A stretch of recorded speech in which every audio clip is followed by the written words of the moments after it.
Hello friends, welcome to ABC मैथ्री।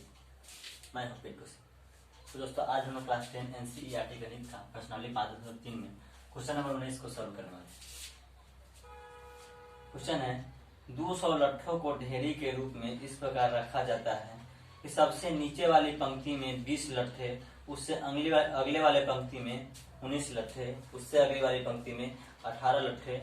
इस प्रकार से देखिए आकृति 5.5 में 200 लट्ठे कितनी पंक्तियों में रखे गए हैं तथा सबसे ऊपरी पंक्ति में कितने लट्ठे। यहाँ पे लट्ठा रखा गया है दोस्तों, और सबसे जो नीचे वाली पंक्ति में लट्ठा है उसमें 20 है। टोटल लट्ठे की संख्या आपको 200 दिया हुआ है। तो यहाँ पे लिखेंगे, आपको जो एपी तैयार होता है वो आपको दिया है, पहले 20 है, उसके बाद वाले में 19 है, उसके बाद वाले में 18 है, इस प्रकार से। और कुल लट्ठों की संख्या, कुल लट्ठों की संख्या यानी एस एन बराबर आपको दिया है 200। अब यहाँ पे हमको क्या क्या प्राप्त होता है दोस्तों। यहाँ पे ए बराबर आपको प्राप्त हो जाता है 20, डी बराबर आपको यहाँ पे प्राप्त होता है 19 घटाव 20 यानी -1, क्योंकि अगला पद जो है उसमें से हम पहले पद को घटाएंगे तो -1 प्राप्त होता है। और एस एन बराबर आपको यहाँ पे 200 दिया है कुल लट्ठों की संख्या, यानी यहाँ पे एन बराबर हमको ज्ञात करना है इस प्रकार से। और सबसे अंतिम वाली पंक्ति में कितने लट्ठे होंगे ये हमको ज्ञात करना है। तो आइए ज्ञात करते हैं। चूंकि हमको एस एन बराबर यहाँ पे दिया है, चूंकि एस एन बराबर हमको दिया है 200, इसीलिए एस एन का हम यहाँ पे आप सूत्र अप्लाई करते दोस्तों, तो होगा इंटू 2a + -1 इंटू डी। ये सूत्र हम यहाँ पे लगाएंगे दोस्तों। यहाँ पे 200 है तो 200 हम लिख देंगे। अब यहाँ पे चूंकि n का मान हमको पता नहीं है, इसलिए हम n को छोड़ देंगे, n ही रहने देंगे, तो n रहने दिए। और इंटू ये 2 हमको यहाँ पे डिवाइड में, इसको हम उधर ट्रांसफर कर देंगे दोस्तों, तो मल्टीप्लाई में हो जाएगा 2 इंटू a का मान यहाँ पे दोस्तों 20 हो जाएगा, और प्लस n का मान फिर भी पता नहीं तो छोड़ देंगे, इंटू आपको d का मान -1 प्राप्त हो, तो -1 आपको लिख देंगे, बराबर आपको 200 और गुने 2 हो जाएगा, क्योंकि यहाँ पे से 2 हम इसको ट्रांसफर किए। अब यहाँ पे हो जाएगा दोस्तों n इंटू 2 से 20 में गुना होगा तो 40 हो जाएगा। यहाँ पे माइनस है तो माइनस और प्लस माइनस हो जाएगा, यहाँ पे n से 1 में गुना होगा तो n हो जाएगा, और माइनस माइनस प्लस हो जाएगा, 1 से 1 में गुना होगा तो 1 हो जाएगा, बराबर आपको 200 से 2 में गुना करेंगे तो 400 प्राप्त हो जाएगा। अब दोस्तों यहाँ पे n रह जाएगा, यहाँ पे 40 और 1 दोनों प्लस में है, तो दोनों को जोड़ देंगे तो हो जाएगा 41 घटाव n, इस प्रकार से हो जाएगा, बराबर आपको 400 यहाँ पे हो जाएगा। इससे आप इसमें मल्टीप्लाई कर देते तो हो जाएगा 41n - n स्क्वायर बराबर 400। क्या इसको हम बराबर के अनुसार इसको हम ट्रांसफर कर देंगे तो हो जाएगा n स्क्वायर -41n और प्लस 400 बराबर, इधर आपको 0 बच जाएगा। इधर जैसे ये दोनों ट्रांसफर होकर के इधर आ गया तो इधर 0 बच जाएगा, या फिर बराबर के इस साइड के 0 को आप यहाँ पे भी लिख सकते हैं इस प्रकार से।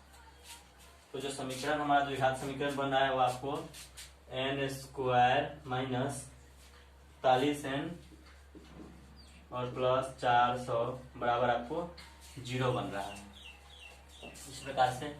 अब ये फर्स्ट इंटू लास्ट यहाँ पे हम करेंगे, तो गुणनखंड करने के लिए हमको करना क्या पड़ता है, पहले वाले से लास्ट वाले में गुना करते हैं, यानी n स्क्वायर से हम 400 में गुना करेंगे तो हो जाएगा 400n स्क्वायर।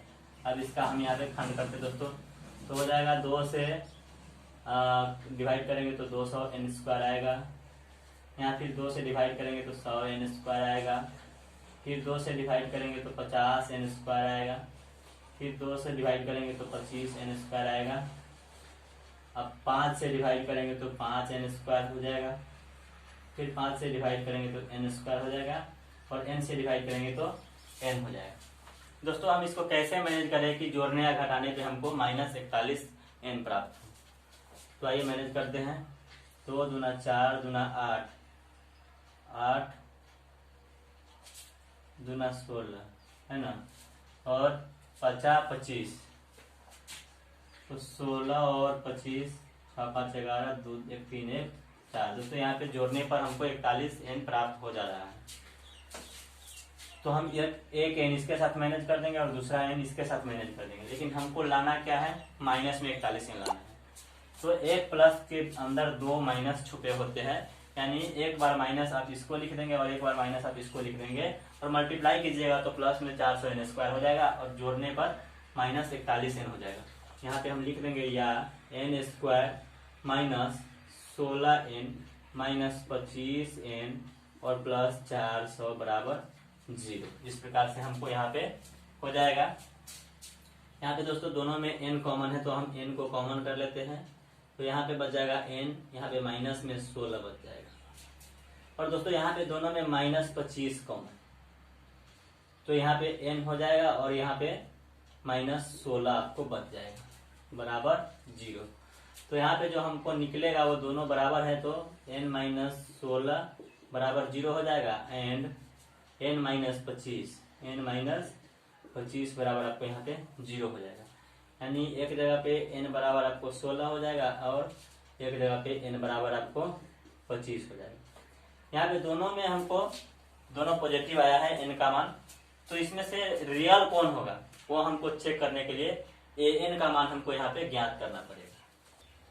लिखेंगे a16 बराबर, पहले हम a16 बराबर चेक कर लेते हैं, तो हो जाएगा a plus n minus 1 into D बराबर, यहाँ पे a का मान जो है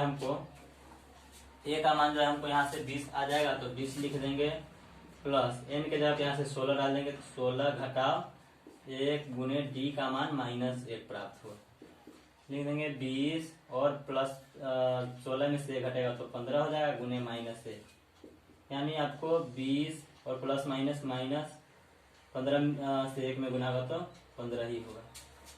यानी घटाने के बाद दोस्तों हमको यहाँ पे 5 प्राप्त हो जा रहा है, जो कि पॉजिटिव है S16 का मान। ठीक है, लट्ठा की संख्या आपको यहाँ पे पॉजिटिव आ रहा है अंतिम पंक्ति में, और यहाँ पे n बराबर 25 रख करके हम देखते हैं, यानी a 25 ज्ञात करके देखते हैं, तो हो जाएगा a plus n minus 1 into D बराबर a के जगह पे यहाँ पे भी 20 डालेंगे और प्लस n के जगह पे यहाँ पे 25 डालेंगे घटाओ 1 और गुने d का मान जो है माइनस 1।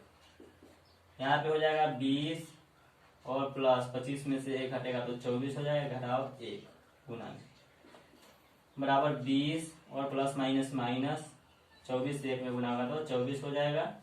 अब 20 में से 24 घटेगा तो -4। कभी भी किसी भी लट्ठा की संख्या माइनस में आपको नहीं आ सकता, चूंकि कभी भी लट्ठा की संख्या आपको माइनस में नहीं आ सकता, इसीलिए हमें जो लट्ठा की संख्या प्राप्त होगी वो आपको प्लस में 5 आया है वही होगा, और n बराबर आपको 16 डालने पर आपको 5 आया है, तो लिखेंगे अतः लट्ठों की ढेरी में कुल 16 पंक्ति है और सबसे ऊपर वाली पंक्ति में कितने 5 लट्ठे हैं, 5 लट्ठे। तो दोस्तों यही हमारा आंसर हो जाएगा। तो चलते हैं अब अगले क्वेश्चन की ओर। अगला क्वेश्चन है क्वेश्चन नंबर 20। यह इस चैप्टर का आखिरी क्वेश्चन है या फिर 5.3 का आखिरी क्वेश्चन है। इसके बाद एपी में आपको ऐच्छिक प्रश्नावली दिया गया है जो आपके लिए अनिवार्य नहीं है।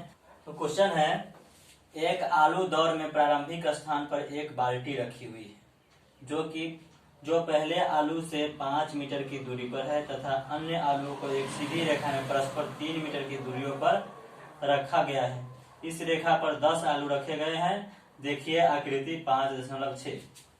आकृति 5.6 जो है आपको इस प्रकार का दिया हुआ है।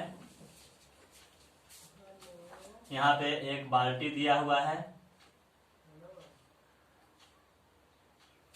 और यहाँ से 5 मीटर दूरी पर एक आलू रखा गया है। उसके बाद दूसरा आलू जो है आपको 3 मीटर की दूरी पर रखा गया है, तीसरा आलू भी 3 मीटर की दूरी पर रखा गया है। इस प्रकार से 10 आलू रखा गया है प्रत्येक 3 मीटर की दूरी पर। अब आपको इसमें से 3 आलू उठा करके आपको इसके अंदर डाल दिया है यहाँ से, तो यहाँ पे आलू बचा हुआ है और यहाँ पे भी आलू आपको बचा हुआ है। इस प्रकार से 10 आलू आपको दिया हुआ था, जिसमें से 3 आलू अंदर डाल दिया, बाकी 7 आलू आपको बचा हुआ है। और प्रत्येक आलू का जो दूरी है बीच का वो आपको 3-3 मीटर है। सिर्फ प्रथम वाले का आपको 5 मीटर की दूरी है बाल्टी से। इस प्रकार से तो आइए हल करते हैं। तो लिखेंगे प्रथम आलू के लिए तय की गई दूरी, प्रथम आलू के लिए तय की गई दूरी, तो आपको हो जाएगा यहाँ से जाता है और यहाँ से फिर आता है, यानी 5 मीटर जाता है और फिर 5 मीटर आता है, यानी 2 बार जाता है 5 मीटर, यानी टोटल मिला के आपको 10 मीटर दूरी तय करता है एक आलू को उठाने के लिए। फिर इस प्रकार से दूसरा आलू को उठाने के लिए तय की गई दूरी, दूसरा आलू के लिए तय की गई दूरी बराबर आपको हो जाएगा 5 मीटर और फिर प्लस 3 मीटर, यानी 5 + 3, और चूंकि 2 बार जाता है, एक बार जाता है और एक बार आता है, तो 2 बार हो जा रहा है, यानी टोटल मिला के 8 × 2 बराबर आपको 16 मीटर दूरी तय करना पड़ता है। इस प्रकार से फिर तीसरे आलू के लिए तो लिखेंगे तीसरे आलू के लिए तय की गई दूरी बराबर आपको हो जाएगा 5 + 3 + 3, यानी 5 + 3 + 3, क्योंकि एक बार जाता है और एक बार फिर आता है, तो इसके लिए फिर से दूसरा, यानी जितना बार आलू उठाएगा उतना बार उसको एक बार जाना पड़ेगा और एक बार आना पड़ेगा, यानी प्रत्येक दूरी में आपको 2 से गुना हो जाएगा। तो यहाँ पे हो जाएगा 5 × 3 = 8 × 3 = 11 × 2 बराबर आपको 22 मीटर इसको दूरी तय करना पड़ा। इस प्रकार से आपको टोटल 10 आलू को उठाने में उनको दौड़ना पड़ता है।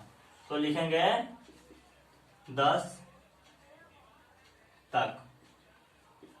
चूंकि यहाँ पे डिफरेंट हमेशा बराबर है, इसलिए एक एपी हो जाएगा। तो एपी बराबर आपको जो तैयार होगा वो होगा आपको 10 मीटर, 16 मीटर और फिर 22 मीटर, इस प्रकार से ... 10 पदों तक आपको एपी तैयार हो जाएगा। अब कह रहा है कि कुल दूरी कितना तय करेगा, तो जितना भी पद होंगे उनको आपको जोड़ देंगे तो कुल दूरी ज्ञात हो जाएगा। तो आइए यहाँ पे ज्ञात करने के लिए हमको जो मालूम है पहले लिख लेते हैं। ए बराबर आपको 10 है मालूम, और डी बराबर आपको इसमें से इसको घटाइए 16 मीटर घटाओ 10 मीटर बराबर आपको 6 मीटर प्राप्त होता है, एंड एन बराबर जो आपको प्राप्त होता है वो आपको 10 प्राप्त होता है। तो यहाँ पे कुल दूरी बराबर हो जाएगा SN, तो SN बराबर होगा n/2 × 2a + n - 1 × d। इस प्रकार से n के जगह पे यहाँ से 10 लेकर के डालेंगे /2 इंटू 2 × a का मान जो होगा आपको यहाँ पे से 10 लिख देंगे, प्लस n के जगह पे फिर से यहाँ से 10 डाल देंगे, 10 - 1 और गुने d के जगह पे यहाँ से 6 डाल देंगे। 2 से 10 कटेगा 5 बार में, तो हो जाएगा यहाँ पे 5 इंटू 2 से 10 में गुना करेंगे तो 20 हो जाएगा, प्लस यहाँ पे दोस्तों हो जाएगा 10 में से 1 घटेगा तो 9 और गुने 6। इस प्रकार से हमें आ जाएगा। अब यहाँ पे हो जाएगा 5 S 10 बराबर 5 गुने 20 प्लस 9 × 6 = 54। इस प्रकार से हो जाएगा दोस्तों यहाँ पे। अब इस दोनों को जोड़ देंगे दोस्तों, यहाँ पे 5 गुने जोड़ते हैं इसको 20 और 54 74। इस प्रकार से हमें आ जाएगा। अब गुना करते हैं तो 5 चौका 20 के 0 और 7 × 5 = 35 और 2 = 37, 370 आपको यहाँ पे। तो लिखेंगे कि प्रतियोगी द्वारा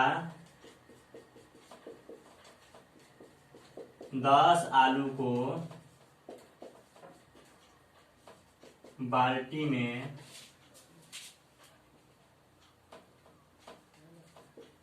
डालने के लिए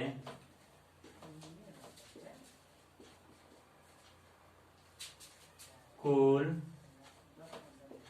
370 मीटर दूरी तय करना पड़ेगा।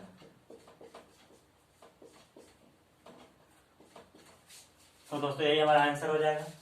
तो दोस्तों उम्मीद करते हैं कि हमारे द्वारा किया गया सॉल्यूशन आपको पसंद आया होगा। तो वीडियो को लाइक कीजिए, कमेंट कीजिए और दोस्तों में शेयर कीजिए और हमारे चैनल को सब्सक्राइब कीजिए, साथ में घंटी की बटन दबाइए ताकि अगला वीडियो आप तक सबसे पहले पहुंचे। धन्यवाद।